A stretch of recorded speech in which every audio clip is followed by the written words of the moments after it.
Development కార్యక్రమాల విషయంలో కలగజేసుకొని చేస్తుందో అతనికి ఇంకా మనం ఎంకరేజ్మెంట్ చేయాల్సినటువంటి అవసరం ఉంది.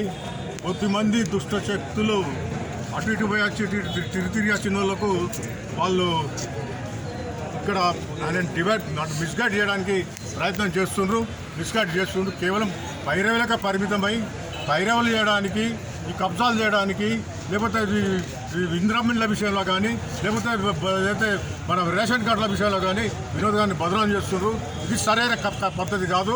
నేను ఒకటే చెప్తున్నా, ఈ ఎంఆర్ఓ కానీ, లేకపోతే సబ్ కలెక్టర్ కానీ, లేదా మున్సిపల్ కమిషనర్ కానీ, మీరు ఎవరైనా కానీ ఎమ్మెల్యే పేరు చెప్పు కానీ, ఏదైనా చేసి బోగస్ సర్టిఫికేట్లు కానీ, బోగస్ రేషన్ కార్డులు కానీ మీరు ఏదైనా ఇష్యూ చేస్తే మీ మీద యాక్షన్ తీసుకోవడం జరుగుతుంది. ఇది కాంగ్రెస్ పార్టీని బదనాం చేయడానికి చేస్తున్నటువంటి కార్యక్రమం. ఎమ్మెల్యే గారు ఏ విషయంలో కూడా ఇటువంటి విషయాన్ని సహించడు. ఇటువంటి విషయాలను ఏదైనా దూరం పెడతాడు.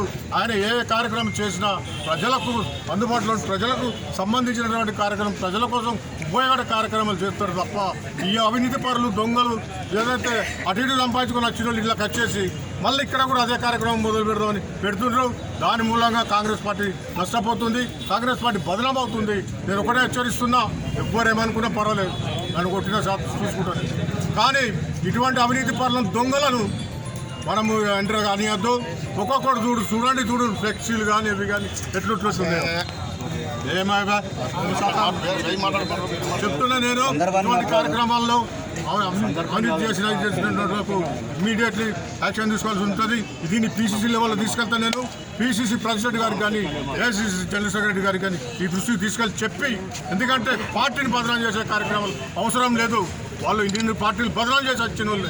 కాబట్టి నేను ఒకటే చెప్తున్నా, కాంగ్రెస్ పార్టీకి సంబంధించినటువంటి ఇష్యూలో మీరు వినోద్ గారి నాయకత్వాన్ని బలపరచాలని చెప్పి కోరుతూ సెలవు తీసుకుంటున్నాను.